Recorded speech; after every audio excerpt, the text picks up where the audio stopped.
Monsieur le Président, Monsieur le Haut représentant, il y a maintenant près de 6 mois que le corridor de Latchine est fermé et que les Arméniens du Haut-Karabakh vivent ce qui s'apparente à une situation de siège moderne. Maintenant que ce siège dure, tout vient à manquer, l'électricité, l'eau potable elle-même. Et que fait l'Europe? Elle ne fait toujours rien. Nous avons, dans ce Parlement, déterminé avec clarté la position de tous nos collègues pour condamner cette situation absolument intolérable. Mais la Commission reste silencieuse et le Conseil bénit une négociation qui se déroule aujourd'hui entre un coupable et sa victime. Situation qui, si nous la consacrons, verra évidemment la violence l'emporter sur le droit et la brutalité réussir à triompher de la justice élémentaire. La Cour internationale de justice a condamné cette situation, a condamné le blocage organisé par l'Azerbaïdjan, et ce terrorisme d'État n'a toujours pas fait l'objet d'une seule sanction de la part du Conseil. La Commission elle-même ne semble toujours pas condamner ce qui s'apparente pourtant à une violation très grave des droits fondamentaux de ce peuple arménien du Karabakh. Monsieur le Haut représentant, nous attendons enfin de vous aujourd'hui des paroles fortes et surtout une action, la seule action efficace qui permettra de faire reculer l'Azerbaïdjan dans son projet criminel et de sauver les civils du Haut-Karabakh qui attendent enfin notre action. Merci beaucoup. Muito obrigado. Je vous remercie. Monsieur le Haut représentant, Joseph Borrell. La décision unilatérale de l'Azerbaïdjan visant à instaurer ce checkpoint est contraire à une tentative visant à instaurer la confiance entre les parties et au contraire, ça donne aux Arméniens ce sentiment d'être assiégés au Haut-Karabakh.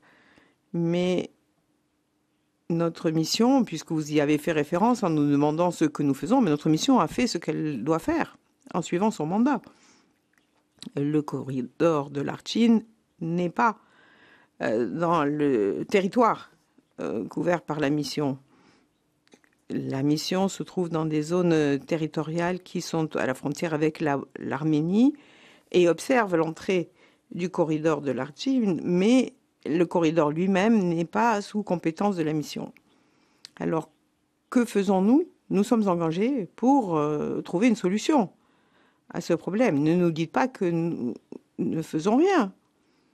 Il y a eu, il y a quelques jours, une réunion importante entre le président français ainsi que M. Scholz et M. Michel, qui a eu lieu en Moldavie.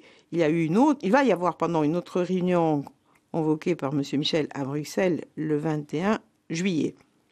Donc nous faisons tout ce qui est en notre pouvoir sur le plan diplomatique, au niveau du Conseil et des principaux responsables des pays impliqués pour trouver une solution à ce conflit.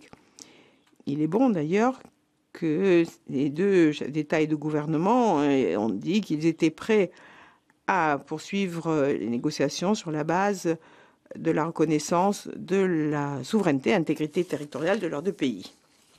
Thank you very much, François Bellamy. Merci, Monsieur Bellamy. Vous avez une question suivie. Merci, Monsieur le représentant. J'ai évoqué cette négociation, mais pouvons-nous accepter qu'elle se déroule dans le contexte d'un crime condamné aujourd'hui par la Cour internationale de justice sans rien faire contre ce crime?